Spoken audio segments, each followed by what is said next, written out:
Dicen que un niño no puede elegir a su padre, pero una madre ciertamente sí puede. En este caso, esa elección marcó toda la diferencia.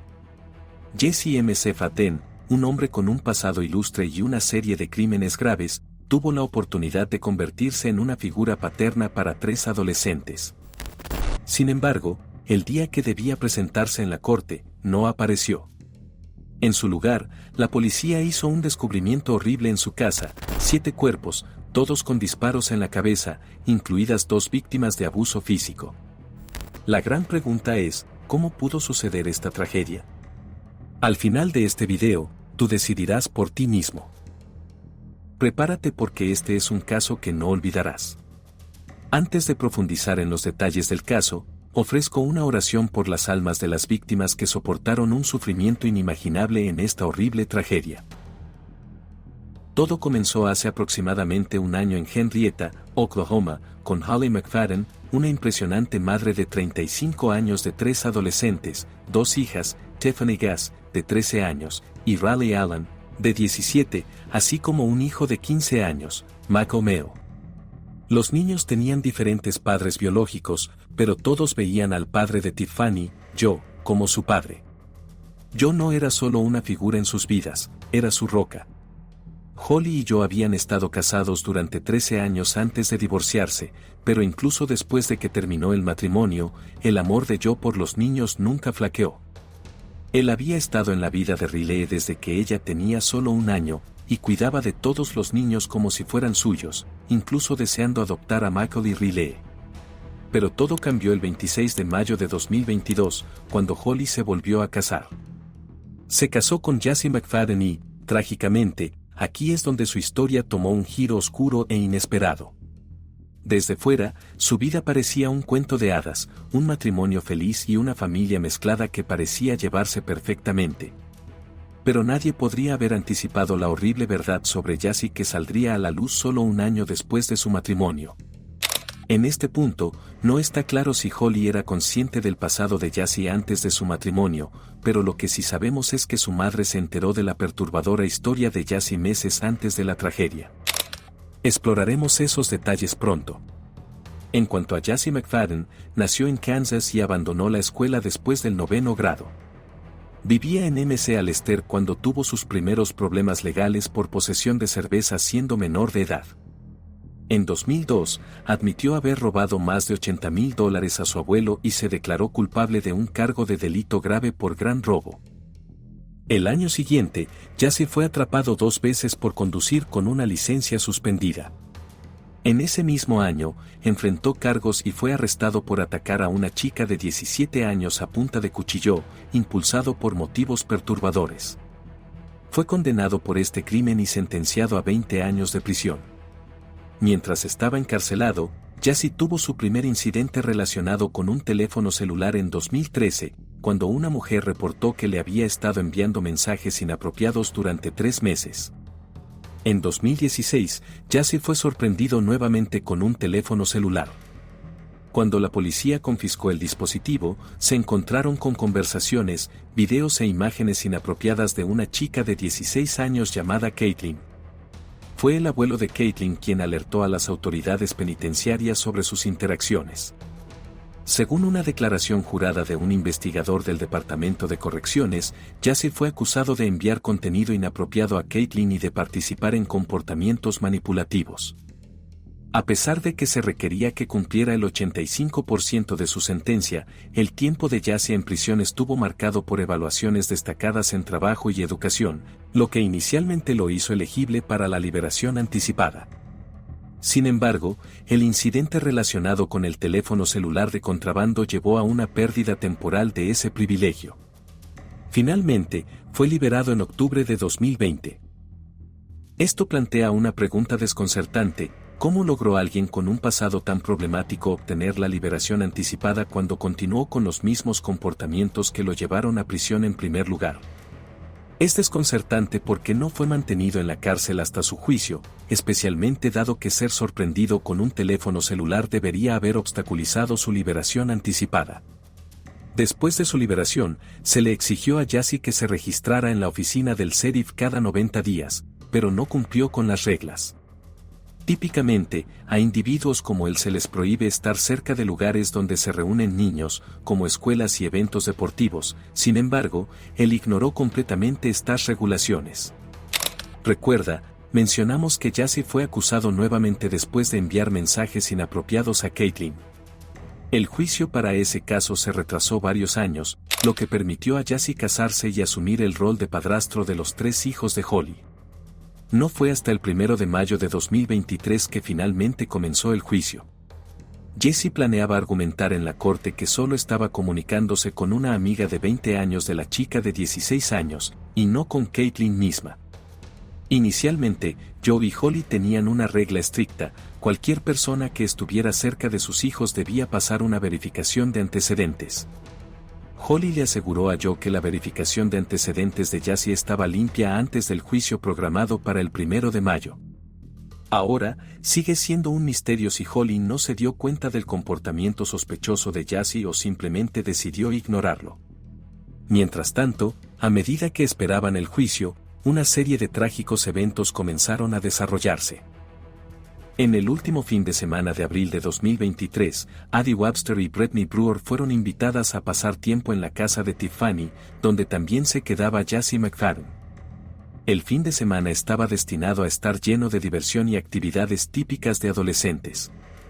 El sábado, alrededor del mediodía, Jassy McFadden recogió a Brittany y el plan era llevar a las chicas de compras al centro comercial y luego ir a Main Event, un popular centro de entretenimiento familiar en Tulsa. A lo largo de la tarde, Ivy mantuvo a su madre, Ashley Webster, actualizada a través de Snapchat. Pero a la mañana siguiente, algo no estaba bien. Los padres de Ivy y Brittany recibieron mensajes de texto de sus hijas diciendo que se dirigían a la propiedad familiar de MC Faten en MC Alester. Para la mañana del lunes, la situación se volvió aún más preocupante. Ninguno de los niños, incluyendo a Brittany, Ivy, Tiffany, Michael o Riley, subió al autobús escolar, que pasaba justo por sus casas. Preocupados y alarmados, los padres reportaron a los niños como desaparecidos a la policía. Mientras tanto, Jassy McFadden debía presentarse en la corte ese mismo lunes para su juicio, pero nunca apareció. Los oficiales esperaban fuera de su propiedad, aguardando una orden. Cuando finalmente obtuvieron una, estaban completamente despreparados para el horripilante descubrimiento que les esperaba. Se encontraron 7 cuerpos esparcidos por la propiedad de Jassy McFadden. El shock inicial de encontrar a Jassy entre los muertos fue solo el comienzo. A medida que las autoridades comenzaron a identificar a las otras víctimas, quedó claro que la tragedia se extendía más allá de él. La esposa de Jassy, Holly McFadden, sus 3 hijos Tiffany, Michael y Riley y a Ivy y Brittany, 2 amigas cercanas de la familia, habían sido brutalmente disparadas en la cabeza con una pistola de 9 milímetros. Holly MC Faten había sufrido 3 heridas de bala en la cabeza, y Jassy McFadden parecía haberse disparado en la cabeza. Los cuerpos fueron encontrados esparcidos en 2 lugares distintos en la extensa propiedad. Ivy, Brittany y Riley fueron localizadas a aproximadamente 1/4 de milla de la casa, amplificando aún más el horror de lo que había ocurrido. Las otras 4 víctimas fueron encontradas en una densa área boscosa. La separación de los cuerpos insinuaba algo aún más siniestro: podrían haber sido asesinados en diferentes lugares y luego trasladados, o podrían haber estado tratando de escapar de su asesino. No pasó mucho tiempo antes de que los investigadores descubrieran la sombría verdad. Jassy había usado primero la pistola contra su esposa, sus hijos y sus amigos antes de finalmente dirigírsela a sí mismo. El motivo detrás de estos horribles asesinatos sigue siendo incierto, pero hay algunas pistas inquietantes. Como se mencionó anteriormente, Jassy debía comenzar su juicio el mismo día en que se descubrieron los cuerpos. Es escalofriante considerar que pudo haber cometido estos crímenes para mantener ocultos sus oscuros secretos y evitar que su familia conociera la verdad sobre su pasado. La noche antes del juicio, los mensajes de texto revelaron cuán perturbado estaba el estado mental de Jassy. Caitlyn compartió que había recibido mensajes inquietantes de él la noche anterior a su importante cita en la corte. En Oklahoma, notó una solicitud de mensaje en Facebook de Jassy McFadden alrededor de las 8 de la noche. En estos mensajes, Jassy parecía culparla por no retirar los cargos, expresando frustración porque su vida se estaba desmoronando por su culpa. Escribió: hice exactamente lo que prometí que haría cuando saliera. Conseguí un trabajo en marketing, gané buen dinero y estaba avanzando. He estado aquí 2 años ya, construí una gran vida como prometí contigo. Todo esto es culpa tuya por continuar con esto. En otro mensaje, agregó: ahora todo se ha ido. Te dije que no volvería. Estos mensajes revelan a un hombre desesperado por evitar regresar a prisión y furioso porque sus secretos están a punto de ser expuestos. Al principio, Caitlin pensó que MC Fatem podría estar culparla por alguna desgracia personal, quizás por perder un trabajo. El mensaje también implicaba que MC Fatem ya no se preocupaba por las condiciones de su fianza, ya que contactarla era una clara violación de esos términos. Queriendo mantenerse al margen de la situación, Caitlin decidió ignorar el mensaje, pero tomó una captura de pantalla y se la envió a Edwards, el fiscal de distrito del condado de Muscogee, como precaución. A la mañana siguiente, Caitlin recibió una llamada del fiscal con noticias inquietantes. El juicio se había retrasado nuevamente porque el abogado de MC Fatem solicitó más tiempo debido a un problema con el teléfono de MC Fatem. Luego, apenas media hora después, Caitlin recibió otra llamada urgente del fiscal. Caitlin fue informada de que se había presentado un informe de personas desaparecidas que involucraba a Jassy McFadden, Brittany Brewer y Abby Webster. Al darse cuenta de la gravedad de la situación, empacó rápidamente una bolsa y alquiló un Airbnb a solo 45 minutos, temiendo que MC Fatem pudiera ir tras ella. Crystal Smith, una de las víctimas anteriores de Jassy, también se presentó para compartir su experiencia traumática y la profunda angustia que sintió al enterarse de los asesinatos. Había suplicado al fiscal de distrito que no liberara a Jassy, temiendo que pudiera herir a otros. Crystal compartió que la última vez que escuchó algo sobre Jassy fue cuando tenía 17 años, le dijeron que estaba drogado con metanfetamina y expresó arrepentimiento por sus acciones. A pesar de sus esfuerzos por seguir adelante, la noticia de la tragedia le trajo de vuelta recuerdos dolorosos y desgarradores. En su entrevista, Crystal relató el terror que experimentó cuando Jassy la atacó. A los 16 años, había estado en una fiesta en MC Alester y dejó su camioneta atrás. Jassy apareció en su casa, afirmando que su esposa lo había echado y necesitaba un lugar donde quedarse. A pesar de los intentos de Crystal por rechazarlo, Jassy irrumpió en su hogar, le puso un calcetín en la boca, la ató a su cama y la sometió a un abuso horrible. En los días posteriores al descubrimiento de los cuerpos, Caitlin Babb ha estado abrumada por un torbellino de emociones, culpa, ira, frustración y profunda tristeza. Caitlin estaba lista para que su caso fuera a juicio el lunes. Pero MC Fatem nunca apareció y, en cambio, se dio a conocer la espantosa noticia. Para los padres de Ivy y Brittany, el pasado criminal de Jassy fue un completo shock. No tenían idea de su historia y pensaron que la pijamada del fin de semana era solo un evento normal. Nathan Brewer, el padre de Brittany, describió a Jassy como un buen tipo. La madre de Ivy, Ashley Webster, explicó que sus familias habían sido amigas desde finales de 2020 y ella no estaba al tanto del pasado de Jassy. Describió a Tiffany y a Ivy como mejores amigas, señalando que Tiffany se sentía como otra hija para su familia. La madre de Holly, Jeanette Meo, también expresó su incredulidad. Reveló que su hija había sido engañada por el encanto de Jassy McFadden y señaló cómo él ejercía un control estricto sobre Holly, dictando dónde podía ir y a quién podía ver. Jassy incluso llegó al extremo de rastrear los teléfonos celulares de los niños cuando salían. Se mostraba distante y reservado con Janet y su esposo, lo que solo profundizaba sus preocupaciones. De hecho, fueron los primeros en descubrir el historial criminal de Jassy. Meses antes de los asesinatos, el esposo de Janet había estado investigando los antecedentes de un compañero de trabajo cuando se toparon con el preocupante pasado de Jassy. Janet y su esposo confrontaron a Holly con lo que encontraron y, eventualmente, Holly le pidió a Jassy una explicación. Con su naturaleza manipuladora, Jassy supuestamente contrató a alguien para convencer a Holly de que sus problemas legales pasados eran solo un malentendido, afirmando que no había dañado a nadie en 2003. A pesar de que Holly aseguró a todos que Jassy había pasado una verificación de antecedentes, seguían existiendo preocupaciones significativas. Unos días después de los trágicos asesinatos, a las familias de las víctimas, junto con un investigador del sheriff, se les permitió visitar la casa donde sus seres queridos pasaron sus últimos momentos. Lo que encontraron dentro fue profundamente perturbador. Varias camas estaban equipadas con sujeciones y cadenas aseguradas. En la cocina, también había una cadena y un candado. La casa estaba llena de objetos inquietantes, incluidos dispositivos de bandage, botellas de lubricante y libros relacionados con la brujería. Se encontraron restos de harina blanca esparcidos por el lugar, incluyendo lo que parecía ser dulces impregnados de harina blanca. Los investigadores recolectaron una gran cantidad de evidencia de la escena: computadoras, teléfonos celulares, sábanas sucias y otros objetos inquietantes.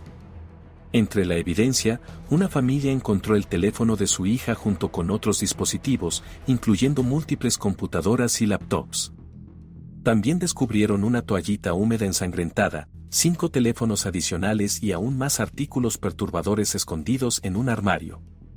Durante las siguientes 2 semanas, los funcionarios recuperaron al menos 2 discos duros, 9 teléfonos celulares, huellas dactilares del camioneta de MC-Faten y varios recibos de compra. También registraron una unidad de almacenamiento registrada a nombre de la esposa de MC-Faten.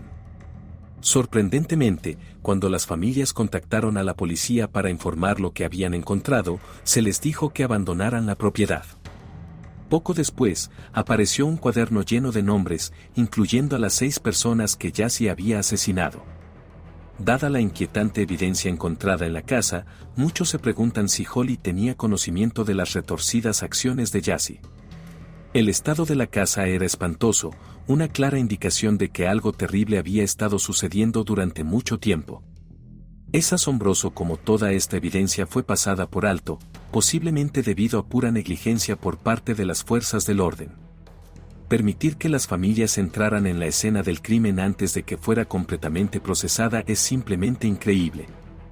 En cuanto al cuaderno, es escalofriante considerar que Jassy pudo haber hecho algo así antes, con todo meticulosamente planeado. En una emotiva entrevista, los padres de Ivy expresaron su creencia de que Jassy se hizo pasar por su hija en un mensaje de texto que recibieron el domingo, después de que ella ya había sido asesinada. La madre de Ivy, Ashley, compartió que había estado enviando mensajes de texto con Ivy la noche del sábado, pero el mensaje que recibió a la mañana siguiente no se sentía bien. El texto decía que Ivy iba a MC Alester y que volvería más tarde. Ahora creen que ya se envió ese mensaje y que Ivy probablemente ya había desaparecido para cuando se envió. Ashley describió a Ivy como una niña maravillosa que amaba a los animales y a las personas y que jugaba softball.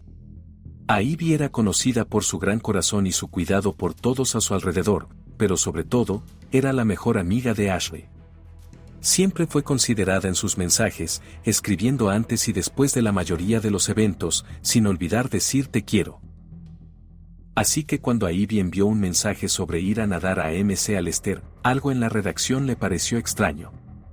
Pero en ese momento, Ashley lo desestimó, pensando que Ivy solo tenía prisa. Los padres de Ivy también mencionaron que encontraban a Jassy un poco extraño, pero como los amigos de Ivy a menudo se reunían en su casa, pensaron que era seguro para ella ir allí también. De hecho, Tiffany, una de las amigas de Ivy, visitaba frecuentemente su hogar e incluso pasaba la noche los fines de semana. Nunca notaron nada inusual durante esos momentos.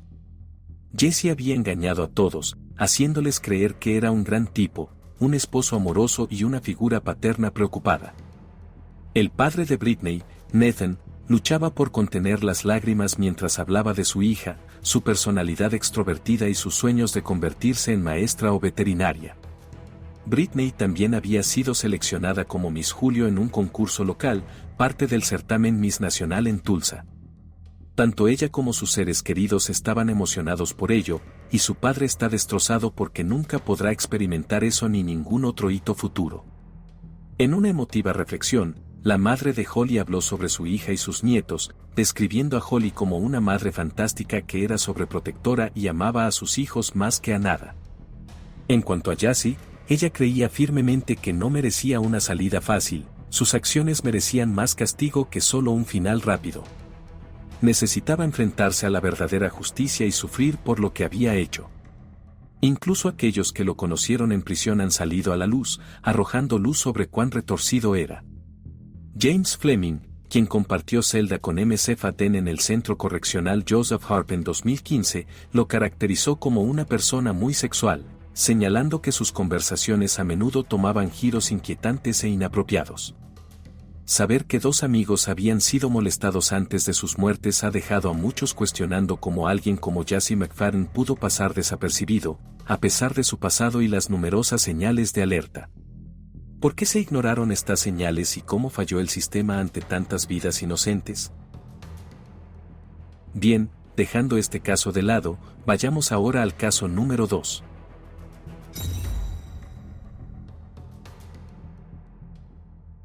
En un mundo caótico de explosiones emocionales y almas rotas, un encuentro fatal desata una trágica historia. Christian Soto, un joven con gran potencial, deja que su ira y paranoia lo lleven por un camino del crimen, convirtiendo un día normal en Radford en una carnicería. Sus acciones no solo quitan la vida a 4 personas, sino que también dejan cicatrices indelebles en los sobrevivientes. Todo comienza con una visita a la casa de un amigo, y los misterios de sus motivos y razones detrás de sus locuras serán revelados. ¿Puede la locura de una mente joven llevar a crímenes imperdonables? Descubra los oscuros secretos que esperan ser expuestos en esta masacre de Radford. Christian Soto apuñaló fatalmente a su amigo y luego a la madre de su amigo, pero no se detuvo ahí. Atropelló a un cartero, atacó a una familia inocente y agredió brutalmente a 3 jóvenes, dejando a Jana Newcomb, de 15 años, muerta. Esto no fue solo violencia, fue una furia desenfrenada. Pero, ¿qué lleva a una persona a tal locura? Adentrémonos en la perturbadora historia detrás de este asesinato en masa en Radford. El día fue el 27 de marzo de 2000. Christian Ivan Soto, de 22 años, fue a visitar a su amigo de la infancia, Jacob Schockbach, para lo que parecía ser un encuentro casual. Solo iban a fumar en casa de Jacob, algo que habían hecho innumerables veces antes. Fumar juntos no era nuevo para ellos, y no era la primera vez de Soto, ni mucho menos. Era una rutina normal entre amigos. Pero ese día, algo salió terriblemente mal. Lo que exactamente ocurrió durante esa visita sigue siendo incierto. Soto más tarde afirmaría que el porro que fumaron estaba mezclado con una sustancia adictiva desconocida, y según él, fue cosa de Jacob. Fue entonces cuando las cosas tomaron un giro oscuro. La paranoia se apoderó de él, y la mente de Soto se salió de control. Se convenció de que su amigo lo había traicionado al ponerle algo en la marihuana. Luego llegó el momento en que todo estalló. En un ataque de pánico y confusión, Soto agarró un cuchillo de la cocina y apuñaló fatalmente a su amigo. La escena fue horripilante, pero lamentablemente, no terminó ahí. Soto luego dirigió su atención hacia la madre de Jacob, Ramona Schockbach, de 63 años, quien también se convirtió en víctima de su paranoia y rabia al apuñalarla hasta la muerte. En este punto, Jacob aún intentaba desesperadamente escapar. Testigos presenciales informaron haberlo visto corriendo frenéticamente por la calle, con Soto pisándole los talones. Se vio a Soto sosteniendo un objeto negro, que utilizó para apuñalar a Jacob mientras éste estaba en el suelo. Las cosas tomaron un giro aterrador cuando el crimen saltó a su Chevy Silverado negro, que estaba estacionado justo en la entrada de 2316 calle Home. En una escalofriante exhibición de brutalidad, Soto atropelló a su amigo con su camioneta. A pesar del impacto, Jacob logró levantarse y hacer su camino de regreso a su casa, apenas aferrándose a la vida. Pero el asesinato aún no había terminado. El asesino siguió a la víctima dentro y la apuñaló brutalmente varias veces antes de abandonarlo. Jacob solo tenía 23 años, con tanto por vivir por delante. Después de salir de la casa de Jacob, la aterradora racha de violencia de Christian Soto estaba lejos de terminar. condujo su Chevy Silverado negro hacia el bloque 2200 del carril Winnetka, donde se cruzó con Jay Larson, un cartero que había estado trabajando en Radford durante 25 años. Un testigo que vivía en 2217 carril Winnetka fue el primero en ver el caos desde dentro de su casa. Escuchó un alboroto afuera y miró hacia afuera para ver a Soto atacando a Larsen. El testigo observó con asombro mientras Soto, sosteniendo un objeto negro, se lanzaba sobre el cartero. Estaba golpeando a Larsen mientras éste yacía en la hierba cerca de la entrada de la casa del testigo.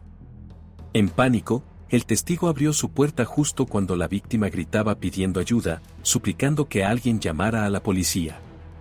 Mientras el testigo marcaba el 911, el asesino se movió hacia su casa, lo que llevó al testigo a cerrar la puerta de un golpe y asegurarse de que estuviera cerrada. Continuó observando la escena a través de su ventana. Según él, Soto luego regresó a su Chevy Silverado negro, que estaba estacionado cerca, y sacó un cuchillo con un mango de color naranja brillante. Armado con el cuchillo, Soto volvió a donde estaba Larsen y lo apuñaló varias veces. Pero la brutalidad no se detuvo ahí. Soto volvió a subirse a su camioneta, avanzó y atropelló a Larsen.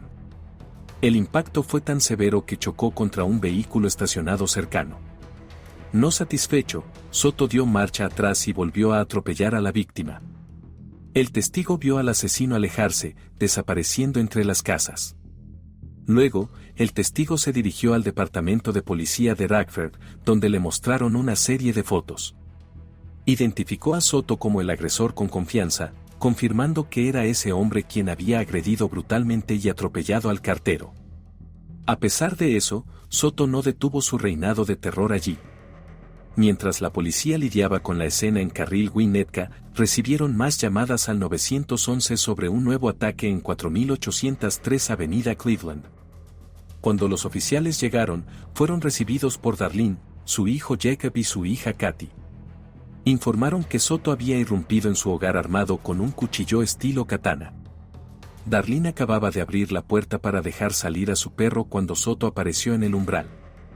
Sin previo aviso, apuñaló violentamente a Darlene en el lado izquierdo de la cara, cerca de su ojo. Una vez que el asesino irrumpió en la casa, no perdió tiempo desatando el caos. Jacob y Katy fueron sorprendidos, tratando valientemente de defenderse de su asalto implacable. El ataque de Soto fue brutal. Katy recibió una apuñalada afilada en el lado inferior izquierdo de su barbilla, dejándola con un dolor intenso. Jacob no tuvo más suerte. Fue cortado en la frente y dentro de la oreja izquierda. Ni siquiera pudo determinar si estas heridas eran del cuchillo o de los furiosos puñetazos de Soto. En un esfuerzo desesperado por defenderse de su atacante, Jacob tomó una botella de jarabe y la lanzó contra Soto. El golpe pareció sorprender al asesino, lo que le hizo retroceder rápidamente de la casa. Darlene, Jacob y Katy fueron llevados al hospital lo antes posible. Afortunadamente, sus lesiones, aunque graves, no eran mortales. Después de recibir atención médica rápida, fueron tratadas y dadas de alta, afortunadamente a salvo, pero shaken por la aterradora experiencia. Más tarde, cuando la policía los interrogó, Soto admitió haber atacado a los residentes con un cuchillo. Incluso recordó que mientras estaba en la casa, el pet bull de la familia lo había mordido en la pierna. Después de su alboroto en la casa de Darlene, Soto huyó a pie. Mientras la policía y los servicios de emergencia se apresuraban a atender las numerosas escenas del crimen, fueron alertados sobre otro incidente en 4715 Avenida Cleveland. Allí, los oficiales descubrieron otra escena sombría, dos adolescentes heridas, a quienes llamaremos Seila y Kia por su privacidad, y una niña fallecida llamada Jenny encontrada en el sótano. El cuerpo de Jenny presentaba evidencias de trauma severo. Seila, que fue llevada de urgencia al hospital, había sufrido una fractura grave, numerosas laceraciones en la cabeza y contusiones significativas en el lado izquierdo de su torso. Kia, por otro lado, tenía varios moretones en su hombro, brazo y pierna izquierdos. La gravedad de sus lesiones subrayó la brutal y despiadada naturaleza del ataque de Soto ese día. Los detectives hablaron con Kia, quien había pasado la noche en casa de su amiga Jenny. Las dos amigas estaban disfrutando de una película en el sótano, acurrucadas alrededor de una laptop en la acogedora habitación de Jenny. Mientras tanto, Sheila, la hermana de Jenny, estaba en el piso de arriba. Bajó para advertir a los demás que un intruso había irrumpido en la casa. El intruso no perdió tiempo. Armado con el bate de softball de Jenny, irrumpió en el sótano donde estaban las chicas. Según Kia, el sospechoso estaba empapado en sangre, irrumpió en la habitación y comenzó a gritarles a las chicas, exigiendo saber dónde estaba la pistola. Aterrorizadas, las chicas se acurrucaron en un rincón de la habitación, tratando de esconderse del intruso enloquecido. En ese momento, el asesino no dudó y comenzó a golpear violentamente con el bate.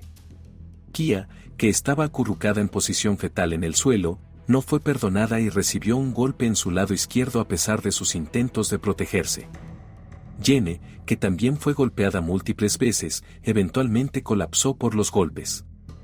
El atacante continuó su arrebato hasta que se detuvo abruptamente y huyó de la casa, dejando detrás una escena de caos y horror.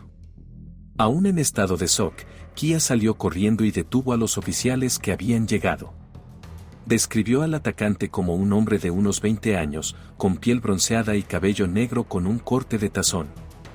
Llevaba una sudadera beige y jeans azules, y medía aproximadamente 1.50 metros, un poco más alto que ella. Kia también mencionó que era delgado y estaba completamente cubierto de sangre cuando lo vio por primera vez. Los detectives también entrevistaron a Sheila, quien compartió un escalofriante relato del ataque. La chica había estado en la cocina preparando un bocadillo cuando el sospechoso irrumpió a través de una puerta trasera sin cerrar. El intruso rápidamente tomó uno de los bates de softball de Jenny y comenzó a deambular sin rumbo por el primer piso. Al darse cuenta del peligro, Sheila bajó corriendo para advertir a Kia y a su hermana Jenny. Cuando la chica llegó al sótano, el atacante la siguió, balanceando el bate con fuerza imprudente.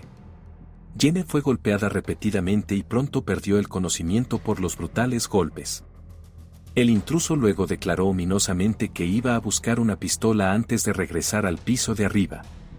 Las chicas, aterrorizadas e indefensas, podían escucharlo moverse en el piso de arriba. En medio del caos, Kia logró llamar a la policía, con la voz temblando de miedo.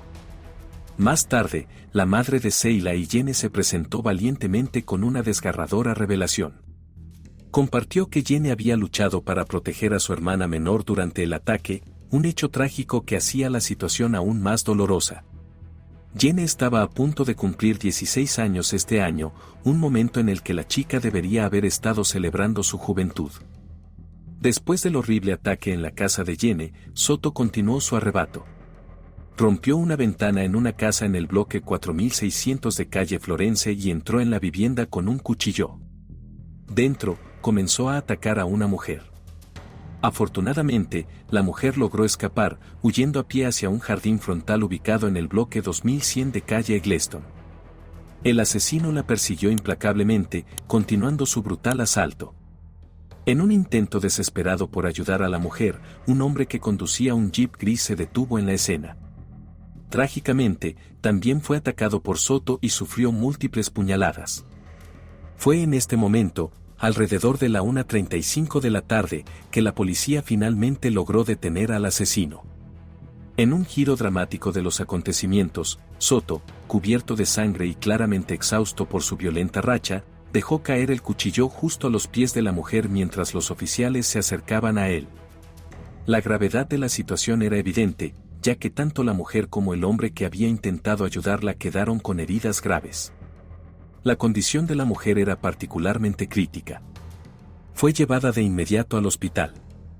Sus lesiones eran tan severas que tuvo que ser intubada para ayudarla a respirar. Uno de los buenos samaritanos que se detuvo para ayudarla también recibió algunas puñaladas, pero se encuentra bien. Cuando Soto fue detenido por la policía, aún llevaba puesta una sudadera gris y jeans azules, y estaba cubierto de sangre. Sus manos tenían cortes menores, y fue llevado al hospital para recibir tratamiento antes de ser dado de alta. Después de que le leyeron sus derechos Miranda, Soto confesó haber atacado y apuñalado a un cartero. Explicó que había huido de esa escena al ver a la policía y terminó en una casa con un garaje. Soto entró por la puerta trasera sin llave de una casa ubicada en 4715 Avenida Cleveland, donde vio una motocicleta. Dentro, encontró un cuchillo en la cocina.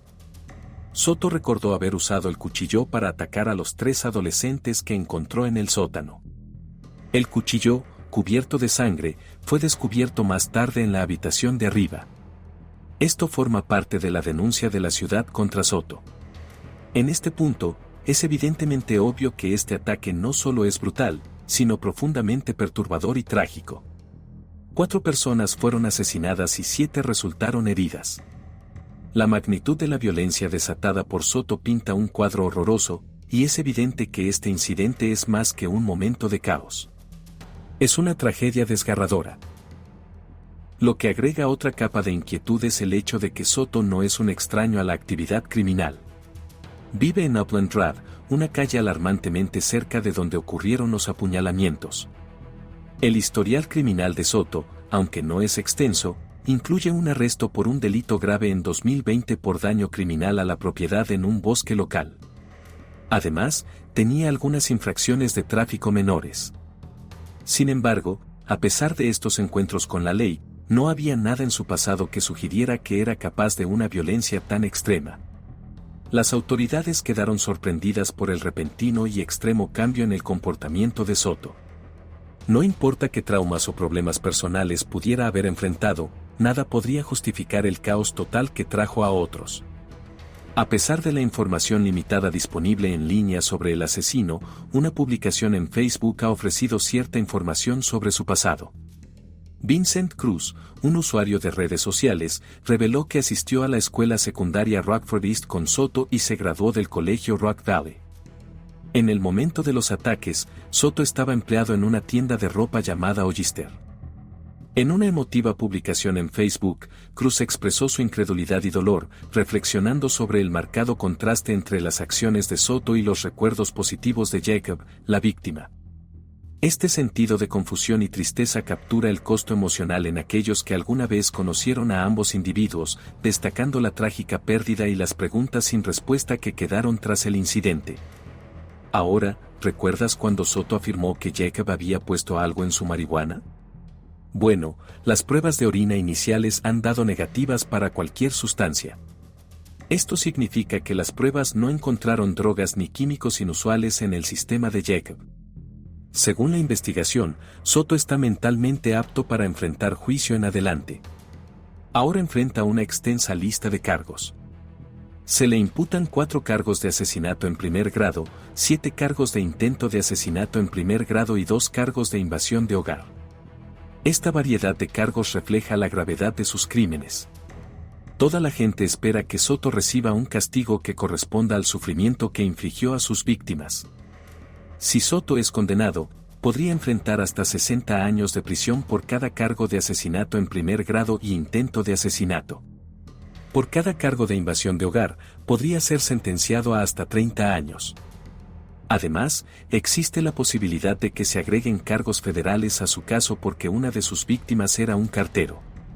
Esto podría llevar a penas aún más severas y extender su tiempo en prisión, lo cual es más que merecido.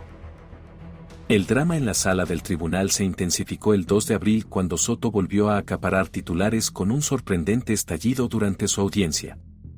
En una exhibición sorprendente y emocional, Soto gritó que solo Dios puede juzgarlo y se refirió a las personas en la sala como títeres y serpientes. Apareciendo en un uniforme de prisión naranja y con grilletes en la cintura, el asesino se puso de pie junto a su defensor público y lo gritó. El caso ha dejado una profunda cicatriz en la comunidad de Rockford, despertando emociones que van desde el duelo hasta la ira.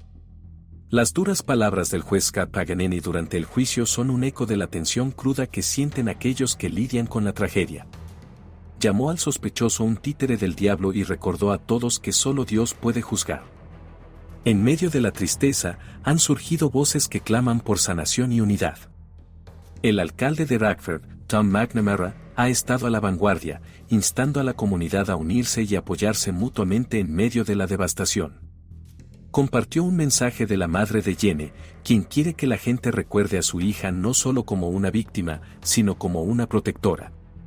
La niña dio su vida para salvar a su hermana menor y a su amiga, protegiéndolas de un daño mayor.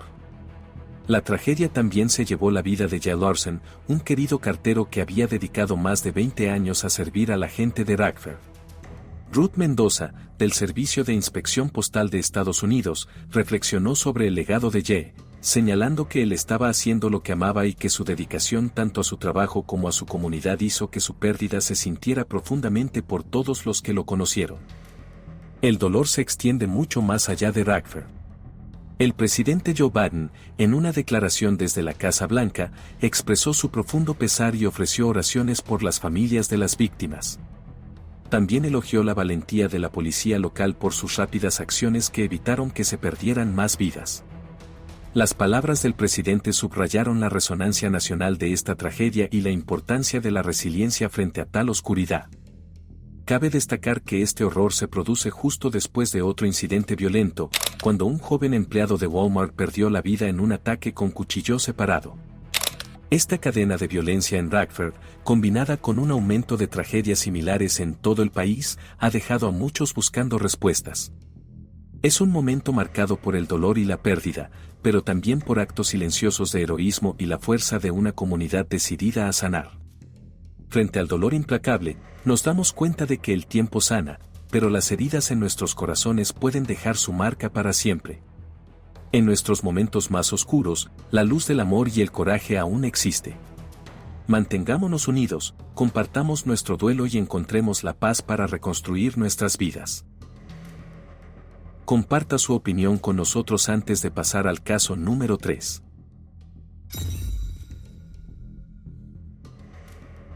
Nuestro caso comienza en 2015, incluso antes del referéndum del Brexit, el mismo año en que Facebook alcanzó su primer 1.000 millones de usuarios. En este año, nacieron 700.000 bebés en el Reino Unido. Más específicamente, 3.000 de estos bebés nacerían en el Hospital Countess of Chester, en el noroeste de Inglaterra. El hospital en sí tenía una muy buena reputación. Extrañamente, entre junio de 2015 y junio de 2016, apareció un detalle inquietante en las estadísticas del hospital y fue muy escalofriante para todos los involucrados. Aparentemente, de la nada, hubo un gran aumento en las muertes de bebés. En la unidad neonatal, donde se cuida a bebés prematuros y enfermos, los médicos senior del hospital buscaron en todas partes una explicación médica. Pero tras agotar todas sus opciones, no tuvieron más remedio que llamar a la policía para investigar. Los clínicos senior del hospital tenían sospechas sobre una enfermera en particular, Lucy Latva. Letby había estado en el hospital durante varios años y era confiable entre pacientes y colegas.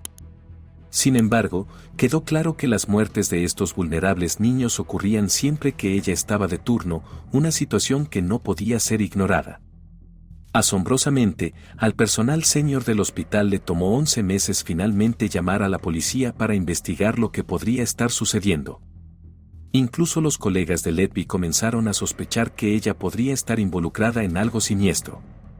Algunos de ellos expresaron sus preocupaciones a colegas superiores, pero estas inquietudes fueron recibidas con poca o ninguna respuesta. Desafortunadamente, es bien sabido que los denunciantes no son tratados bien y a menudo se les asocia un estigma. En este caso, muchas personas que levantaron preocupaciones ante sus superiores se mantuvieron en silencio por miedo a perder sus trabajos o carreras. La enfermera Lucy Latva estaba en una posición de confianza. Ella cuidaba a lo que son literalmente las personas más vulnerables de la sociedad, bebés nacidos con enfermedades o prematuramente que necesitaban atención las 24 horas. Estos niños tenían apenas horas, días o, en el mejor de los casos, un par de semanas de vida. En la superficie, Letby parecía estar haciendo su trabajo adecuadamente, actuando de manera profesional para salvar las vidas de estos niños. Pero el problema era que muchos de estos niños parecían deteriorarse de repente, a menudo por la noche cuando no había nadie alrededor. Nadie, excepto Lucy Latva, quien era casi exclusivamente responsable del cuidado y tratamiento de estos niños durante la noche. En total, 10 bebés murieron mientras estaban bajo el cuidado de Lucy Latva durante un periodo de aproximadamente 12 meses. Créalo o no, había muchos más detalles por salir sobre lo que había estado sucediendo en la unidad neonatal del Hospital Countess of Chester. Pero, por el momento, nadie podía estar realmente seguro de si la enfermera Letby era responsable. Sin embargo, una cosa que sí sabemos es que sus colegas senior debían haber sospechado, ya que la trasladaron de la unidad neonatal incluso antes de llamar a la policía. Estos bebés habían muerto de diversas maneras. Algunos habían fallecido por inyecciones de insulina. La insulina, por supuesto, se utiliza para tratar a personas con diabetes, pero no se usa en niños neonatales. Uno de los bebés también había sufrido una lesión hepática muy grave, una lesión que un parto traumático no podría haber causado. El bebé había sido golpeado físicamente. Pedimos disculpas por el término, pero lo que parece haber sido el método preferido para dañar a estos niños fue inyectarlos con aire. Esto podría matar a casi cualquier ser humano, independientemente de la edad o estado de salud. Incluso una pequeña burbuja de aire en el sistema circulatorio puede provocar una embolia gaseosa, deteniendo el flujo de sangre a órganos vitales. Irónicamente, la policía sospechaba que podría haber sido el propio Servicio Nacional de Salud el que, sin querer, había capacitado a la enfermera Letby para matar.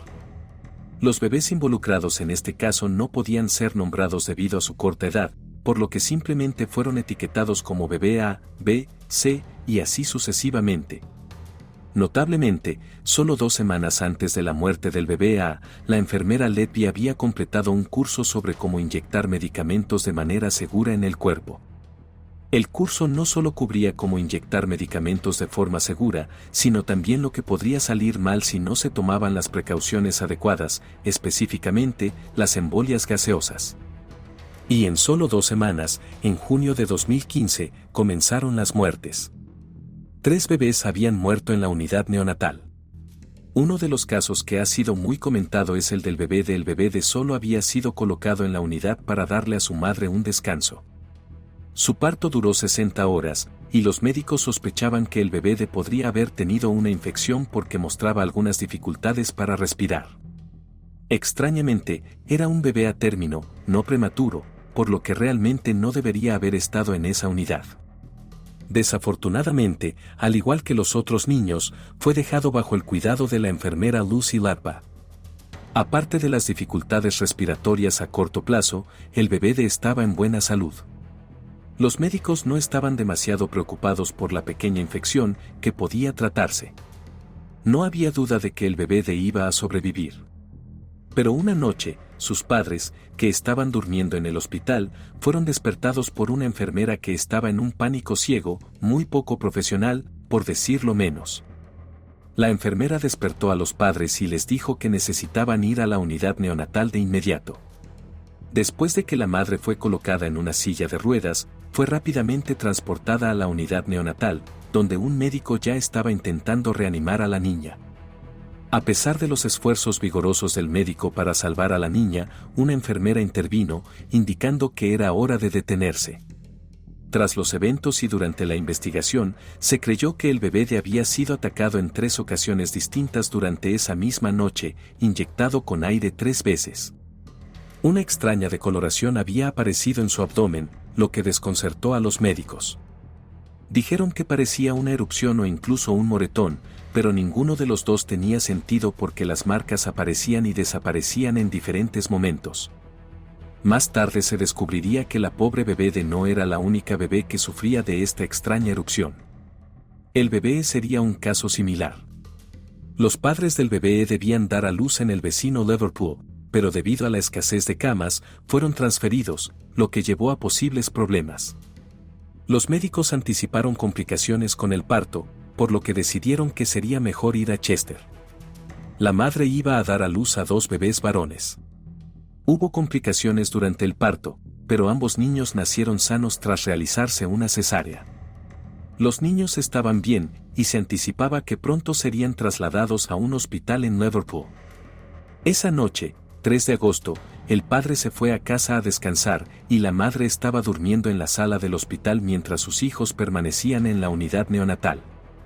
Más tarde esa noche, la madre les dio un poco de leche materna y caminó hacia la unidad para entregársela. A medida que se acercaba, la madre describió haber escuchado un grito desgarrador proveniente de uno de sus hijos. Explicó que no era un llanto ordinario de bebé y le traumatizó solo escucharlo. Al entrar en la unidad, se apresuró hacia la incubadora de su hijo y vio sangre saliendo de su boca. La enfermera Letby estaba sentada en una estación de trabajo en la esquina de la habitación en ese momento, pero no cerca del bebé. La madre fue informada por ella de que no había nada de qué preocuparse y que no debía alarmarse. Pero, por supuesto, la madre estaba preocupada y con razón. En las primeras horas de la mañana, la condición del bebé empeoró al perder la conciencia. Los médicos se apresuraron a la unidad e intentaron salvar al niño durante 15 minutos, pero nuevamente, sus valientes esfuerzos no dieron resultado. Uno de los doctores había sido el mismo que trabajó con el bebé A, y ahora estaba notando la misma erupción que se había visto en otros infantes de esta unidad en el bebé E. La policía concluyó más tarde que la madre del bebé E había interrumpido a la enfermera Letby en medio de un ataque. La erupción seguía siendo un misterio para el personal médico. Afortunadamente, un consultor mostró un interés serio. El Dr. Ravichandran pasó mucho tiempo investigando qué podría haber sido la erupción, y no pasó mucho tiempo antes de que descubriera una posible causa. El Dr. Ravichandran descubrió que podría haber sido el resultado de una embolia gaseosa. En este punto, nadie tenía idea de lo que estaba sucediendo con tantos niños en tan poco tiempo. El problema era que, aunque el Dr. Hram estaba haciendo todo lo posible por encontrar la causa, le tomó meses de investigación paciente descubrir la probable explicación. En ese tiempo, otros bebés también murieron. El Dr. Hram dijo que estaba sentado en su casa cuando hizo el descubrimiento y sintió un escalofrío recorrer su espalda. Examinaron los procesos, las formas en que trabajaban las personas, y todo lo que se les ocurrió fue puesto bajo el microscopio. Luego, hicieron su descubrimiento más importante, notaron que cada vez que un niño había muerto, la misma enfermera había estado de turno, la enfermera Lucy Latva. Como resultado, notaron la coincidencia, pero no tomaron medidas inmediatas. En ese momento, esto podría haber parecido descuidado, pero no lo era. Los médicos no creían, o tal vez no querían creer, que una colega pudiera estar dañando a los niños bajo su cuidado. Esto cambió cuando otro bebé, el bebé K, murió con síntomas similares a los de los casos anteriores. Tras esto, expresaron sus preocupaciones al director médico y a otros altos directivos, quienes desestimaron sus inquietudes y les aconsejaron que se centraran en sus propias responsabilidades. Los médicos fueron presionados para no persistir en el asunto. El Dr. Hram más tarde expresó su arrepentimiento por no haber ido directamente a la policía, eludiendo a la dirección del hospital, que no mostraba interés en sus preocupaciones. El Dr. Hram y su colega, el Dr. Virye, plantearon por primera vez sus preocupaciones en junio y julio de 2015. Continuaron monitoreando la situación por su cuenta, pero no fue hasta octubre de 2015 que las preocupaciones se escalaron. Mientras tanto, la enfermera Letby continuó con su trabajo. Lucy Letby continuó trabajando en la unidad neonatal a pesar del creciente número de muertes de bebés inexplicables. Inicialmente, había un sentido de alivio entre el personal porque se la percibía como muy competente en situaciones de emergencia. Pero a medida que las muertes persistieron, comenzaron a surgir dudas. La posibilidad de que alguien pudiera estar dañando deliberadamente a los bebés empezó a tomar fuerza.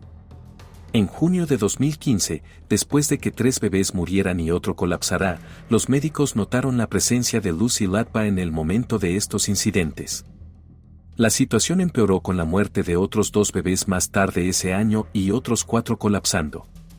Para principios de 2016, a pesar de 3 revisiones internas, no se encontraron respuestas.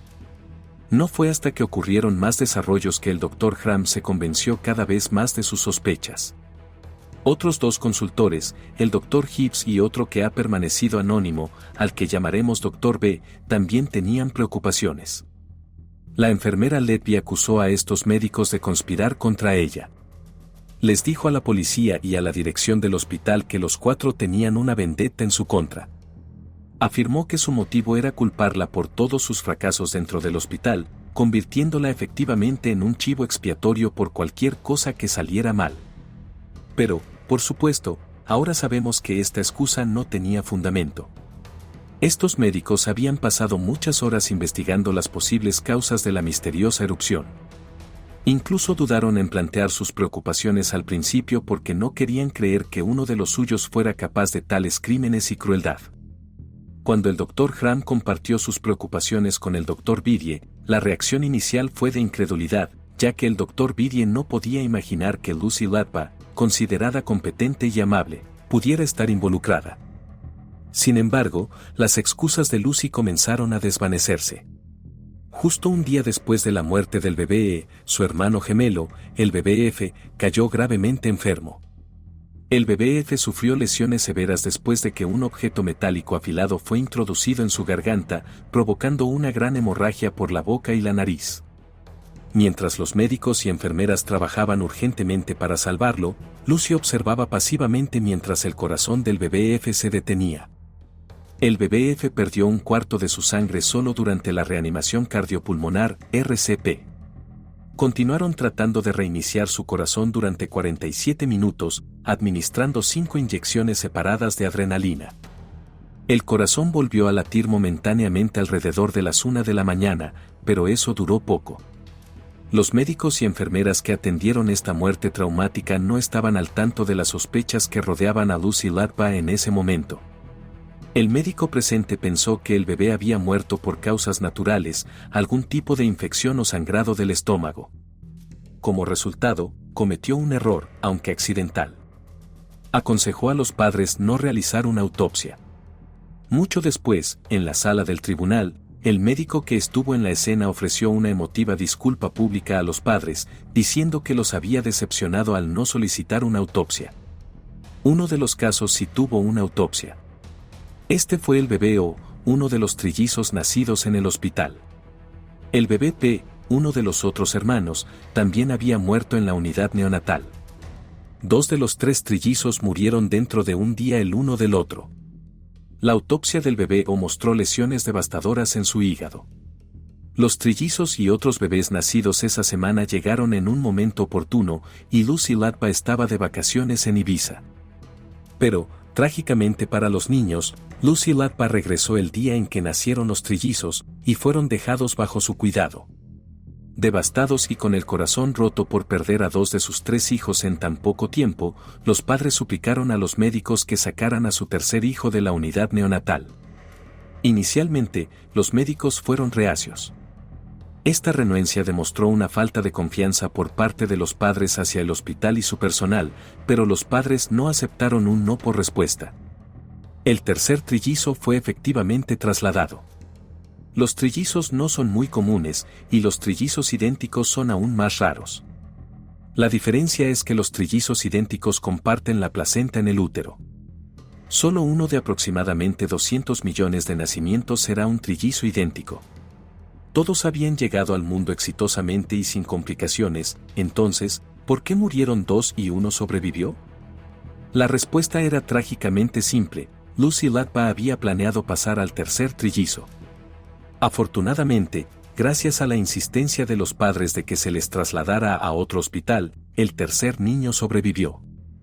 Durante el juicio, la madre de los trillizos recordó un comentario perturbador hecho por la enfermera Letby después de las muertes de 2 de sus hijos mientras el tercero esperaba ser transferido. La enfermera Letby había comentado de manera ominosa sobre el destino del trillizo sobreviviente. Durante el juicio, la fiscalía presentó una teoría sobre por qué Lucy Latva continuó haciendo lo que hacía. Un médico que había trabajado en turnos similares a los de Lucy era llamado regularmente a la unidad cada vez que un niño enfermaba. No podía ser nombrado por razones legales, así que lo llamaremos doctora. El doctor A y Lucy habían sido, en sus propias palabras, buenos amigos. La enfermera Letby también decía que lo quería como amigo. Los dos intercambiaban largas conversaciones por mensaje de texto y viajaban juntos a Londres. La fiscalía argumentó que la enfermera Letby estaba enamorada del doctor A y quería llamar su atención y pasar más tiempo con él. Ella dañaba a los niños para que él tuviera que acudir a la unidad neonatal donde ella trabajaba. Esto fue negado por Letby. También afirmó que no sabía que el doctor A sería llamado como testigo de la fiscalía. tan pronto como fue llamado al tribunal, se mostró muy emocional e incluso intentó salir del banquillo antes de que sus guardias la detuvieran.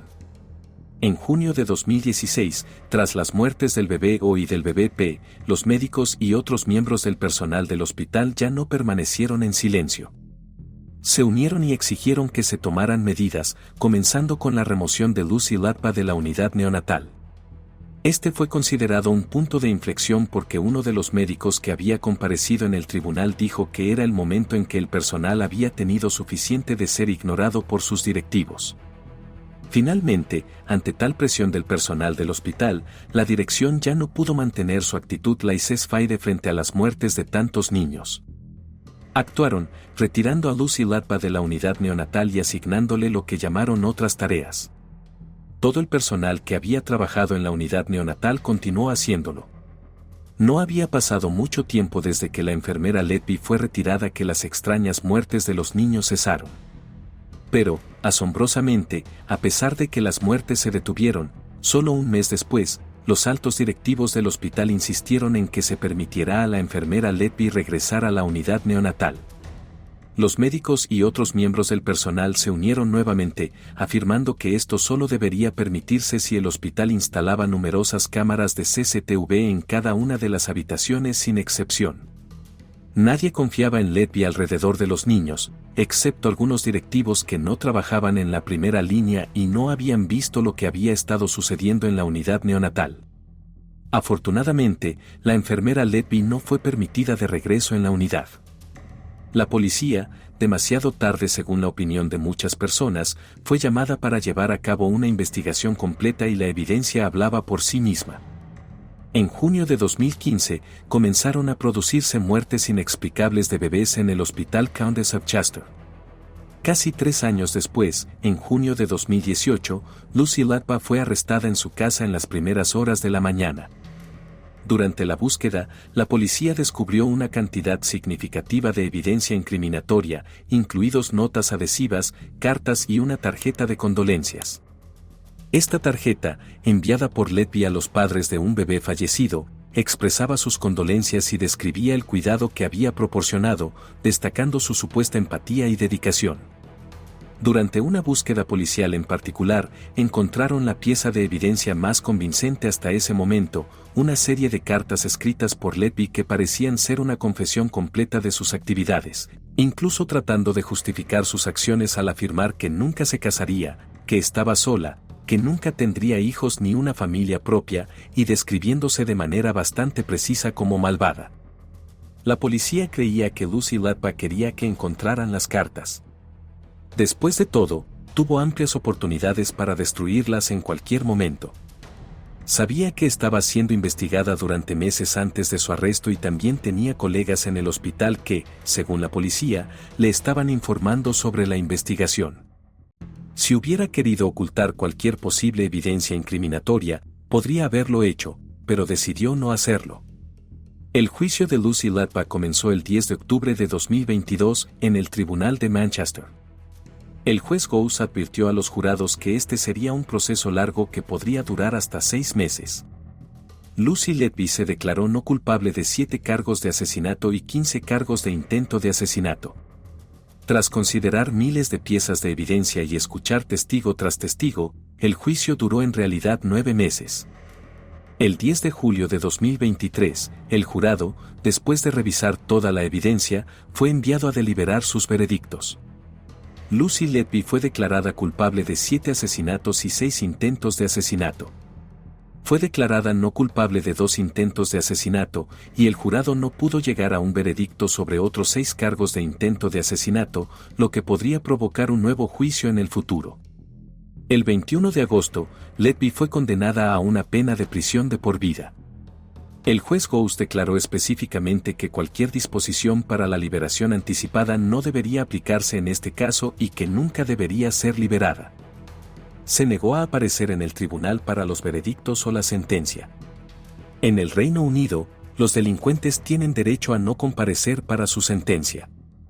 Esto ha provocado un gran clamor público. Todos los padres involucrados en este caso ahora están presionando para un cambio en la ley, algo que el gobierno ha dicho que está considerando. Lucy Letby fue solo la cuarta mujer en ser condenada a una pena de prisión de por vida en el Reino Unido. Este caso ha causado indignación en todo el país. El NHS emitió un comunicado de disculpa y utilizó la frase "se aprenderán lecciones". Estas palabras han sido recibidas con desprecio y desdén tanto por políticos como por el público en general. A pesar de las preocupaciones expresadas por padres y colegas, Lucy Letby continuó dañando a niños vulnerables durante un año entero. Desde entonces, el equipo directivo del Hospital Chester ha renunciado. Letby enfrenta nuevas acusaciones de que pudo haber atacado a más de 30 niños adicionales, más allá de los 13 por los cuales fue condenada, sin remordimientos ni consideración por sus acciones. El enfoque metódico de Letby hacia sus crímenes ha llevado a un compromiso con una investigación exhaustiva.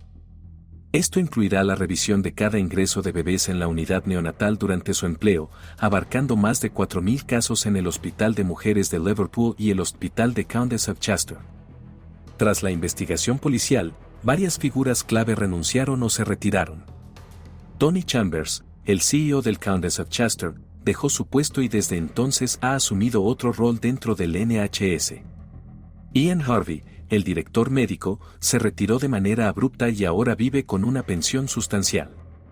Karen Moore, la jefa de enfermería y cuidado urgente, quien había sido premiada por sus logros poco después de los intentos de Letby de asesinar a 2 niños, ha dejado su puesto y ahora dirige un negocio de alquiler de vacaciones de lujo. Ahora hay fuertes demandas públicas para que se lleven a cabo acciones judiciales contra estos individuos. Al ignorar preocupaciones y quejas, seguramente son en parte responsables, incluso forzando a los médicos a disculparse con Letby en un momento dado. Muchos afirman que hay demasiados gerentes sin experiencia en la atención médica en primera línea. Algunos de ellos ni siquiera están capacitados médicamente. Se les describe como burócratas que simplemente no estaban, y en muchos casos, no están, a la altura de sus funciones. No hay duda de que los médicos que expresaron sus preocupaciones podrían haber actuado más rápidamente o incluso haber llamado a la policía ellos mismos. Han recibido críticas, pero también se ha revelado que estos médicos fueron amenazados con ser referidos al Consejo General de Medicina, que tiene el poder de inhabilitar a los médicos. Desafortunadamente, el miedo a perder sus carreras podría haberles impedido actuar con mayor rapidez. Muchos médicos han hablado desde entonces sobre las capas y capas de gestión dentro del servicio de salud, que en algunos casos pueden ignorar o anular las opiniones profesionales del personal médicamente capacitado que solo desea lo mejor para sus pacientes. Esos pequeños niños habían llegado al mundo apenas unas horas antes de que los asesinaran o alguien intentara asesinarlos. Todo lo que necesitaban era un poco de ayuda para cuidarlas hasta que alcanzaran la plena salud y tuvieran una oportunidad en la vida. Esa oportunidad les fue arrebatada por las acciones de una mujer verdaderamente malvada. Que esos pequeños niños que perdieron sus vidas descansen en paz eterna, y para aquellos que sobrevivieron, solo podemos esperar que encuentren sanación y un futuro lleno de amor y esperanza. Este es el final de los 3 casos de hoy. Gracias por ver el video completo. Como siempre, ¿qué caso te parece más cruel? Por favor deja un comentario. Soy X, adiós y nos vemos mañana.